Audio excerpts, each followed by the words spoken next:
गोरक्षनाथ। जब भी हम शास्त्रों की बात सुनते पढ़ते हैं तो हमारे मन में एक ये विचार जरूर उठता है कि जिस तरह अमृत पीने के बाद देवता अजर और अमर हो जाते थे, उसी तरह काश हम भी अजर और अमर हो सकते। देवताओं की तरह अमृत तो हमारे लिए उपलब्ध नहीं है, लेकिन एक अमृत तुल्य क्रिया जरूर हमारे पास है जो गारंटिड हमें अजर अमर बना सकती है। और अगर अजर अमर नहीं तो कम से कम 100-200 साल हंसते खेलते आप हम जी सकते हैं। सबसे पहले अजर और अमर का अर्थ समझ लें अच्छे से। अजर मतलब कि शरीर कभी कमज़ोर न हो, बुढ़ापे में भी जवानी जैसी ताकत बरकरार रहे।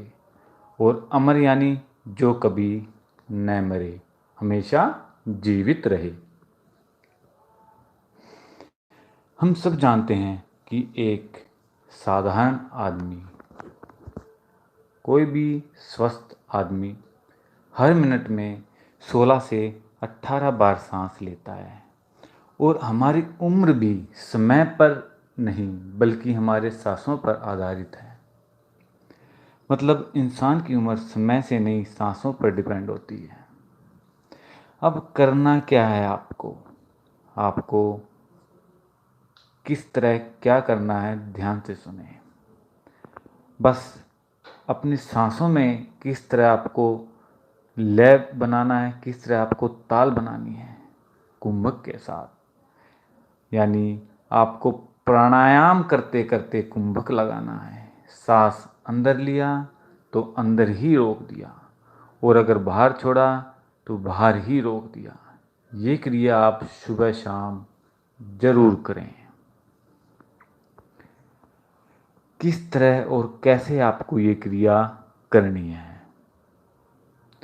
ये क्रिया आपको खाली पेट करनी है, सुबह करे या शाम को। अगर दोनों समय करते हो तो सर्वोत्तम है। अच्छे से फ्रेश होकर खाली पेट, हल्का पेट करके खुली और शुद्ध हवा में बैठ जाकर अब आराम से सांस अंदर लो।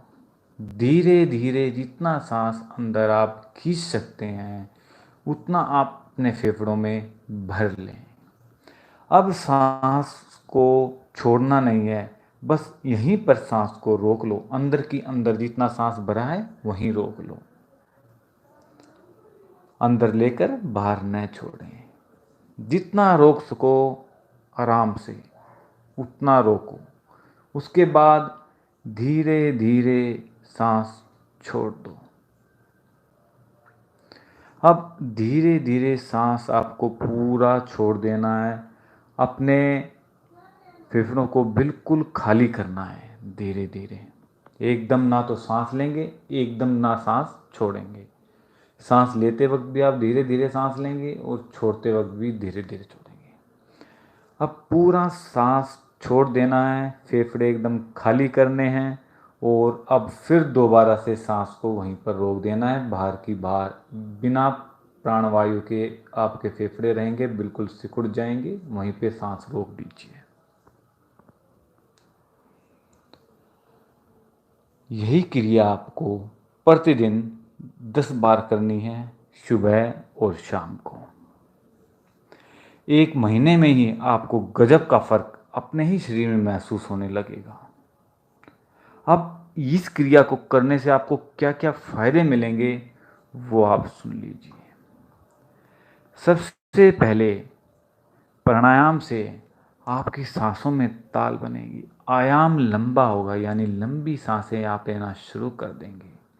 कुछ तो प्राणायाम करते वक्त ही प्राणों की बचत होगी, बाकी सारे दिन भी लंबी सांसों के कारण कम से कम सांस लेकर आप आराम से अपना जीवन यापन कर सकते हैं। बस इसी से आपकी उम्र डबल यानी 100-200 साल आराम से हो जाएगी। यानी आपकी सांसों की जमा पूंजी 100-200 साल आराम से चलेगी। क्योंकि आज जहां आप मिनट में लगभग 18 बार सांस ले रहे हैं, वहीं कुछ ही दिनों में, कुछ ही दिनों यानी 15-20 दिनों में लगातार अभ्यास से, केवल 15-20 दिनों में इस तरह के आसान से लगातार अभ्यास से आपकी जो 1 मिनट में 18 बार सांस लेने की गिनती है, वो 18 से 3-4 बार हो जाएगी। यानी आप 1 मिनट में 3-4 बार सांस लेके आराम से गुजारा कर सकते हैं। अब क्योंकि आपकी सांसें भी लंबी लंबी हो जाएगी और कुछ समय बाद 1 मिनट में बस एक ही सांस हो जाएगी। यानी कि 1 मिनट में एक सांस लेंगे, एक बार ही आप सांस लेंगे। धीरे धीरे और ज़्यादा प्रैक्टिस होगी तो 3-4 मिनट में आप बस एक बार ही सांस लिया करेंगे। इस तरह ये सिद्ध होगा आपका प्राणायाम। इसके अलावा और कितने ज़्यादा और अद्भुत फायदे हैं इसके, वो ज़रा ध्यान से सुनिए। इससे हमारी एकाग्रता बहुत बढ़ती है, एकदम लाजवाब कंसंट्रेशन बनती है। हमारी संकल्प शक्ति और मानसिक शक्ति एकदम बूस्ट होती है, एकदम बहुत ज़्यादा बढ़ती है। शरीर से हर तरह की बीमारी को ये जड़ से उखाड़ फेंकता है प्राणायाम। किसी भी साधना में अगर आप 10 प्राणायाम करके तब वो साधना करें तो निश्चित ही सफलता आपके कदमों में होगी। वास्तव में ये है क्या भाइयों? वास्तव में ये हठ योग है। जी हाँ, हठ योग। लेकिन इसमें आपको हठ ज़्यादा नहीं करना है, कुछ ही करना है। इतना ही करना है कि आप सांस को धीरे धीरे छोड़ेंगे और धीरे धीरे लेंगे और अपनी शक्ति अनुसार ही उसे अंदर और बाहर रोकेंगे। अपनी शक्ति से बाहर आप ना तो सांस रोकने की कोशिश करें, ना लेने की कोशिश करो। आपको ज़्यादा हट करने की जरूरत नहीं है।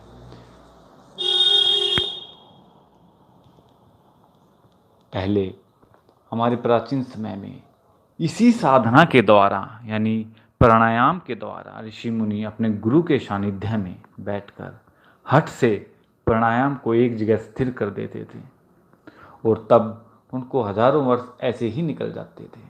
इसलिए उनकी उम्र उस समय 1000 और 2000 वर्ष और सैकड़ों वर्ष तक होती थी, जो कि आज केवल सपन की तरह ही लगता है, दिखाई देता है। लेकिन वो था सत्य, क्योंकि इस क्रिया के द्वारा आप खुद इसे परख सकते हैं।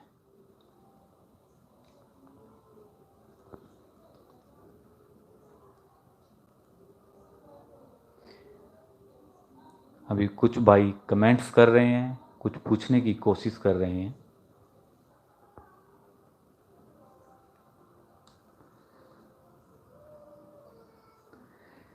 ये प्रधान जी पूछ रहे हैं ताबीज कैसे बनाएं, उसकी विधि सब बताएं।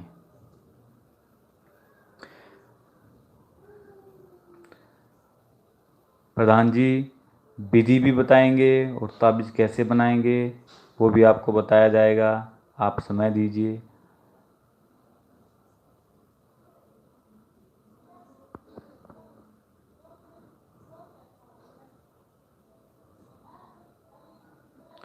Ravi Sharma ji, email ID description में आपको मिल जाएगी, आप देख सकते हैं। और वैसे तो हम ऑनलाइन हो रहे हैं, तो आप यहीं पे कांटेक्ट करके अपनी समस्या का समाधान जान सकते हैं। अगर कोई भी क्वेश्चन है आप पूछ सकते हैं ईमेल आईडी पे। और तो और वीडियो के कमेंट्स में भी अगर बहुत भाई बहन जो कमेंट्स करते हैं उनका रिप्लाई करना मुश्किल नहीं हो पाता है, संभव नहीं हो पाता है। मनोज जी, जय सिया राम।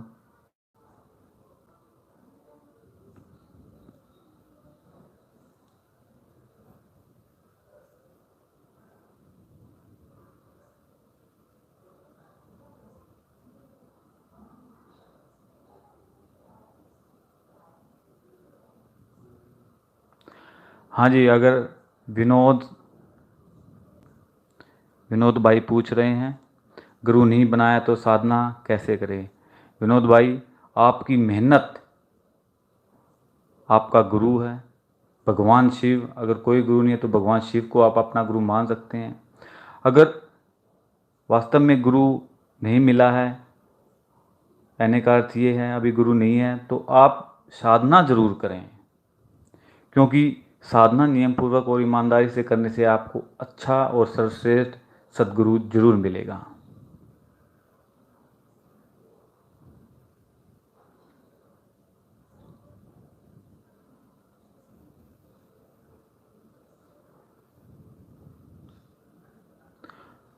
KS रेड्डी, ओम हरीम ओम का क्या फ़ायदा है? भाई ओम हरीम ओम माँ भगवती का बीज मंत्र का संपुट है। आप अब नवरात्रे शुरू हो रहे हैं कल से, आप इस मंत्र का जप करके माता की सिद्धि प्राप्त कर सकते हैं। और भी इसके बहुत से फ़ायदे हैं जो आप करेंगे और आपके सामने होंगे।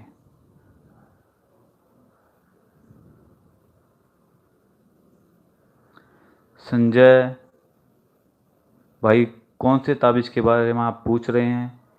किस किस काम आता है ये ताबीज़? ताबीज़ हर तरह के अलग से बनते हैं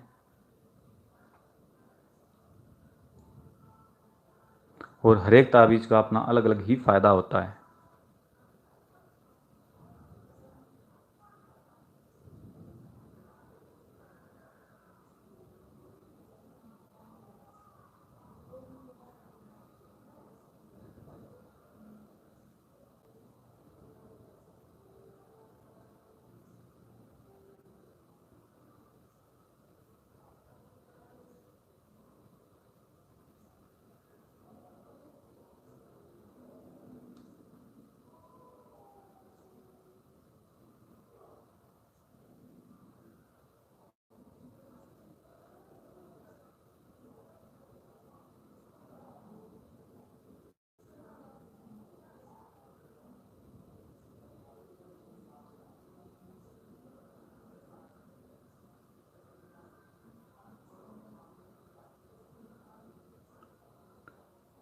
ओम शिव गोरक्ष।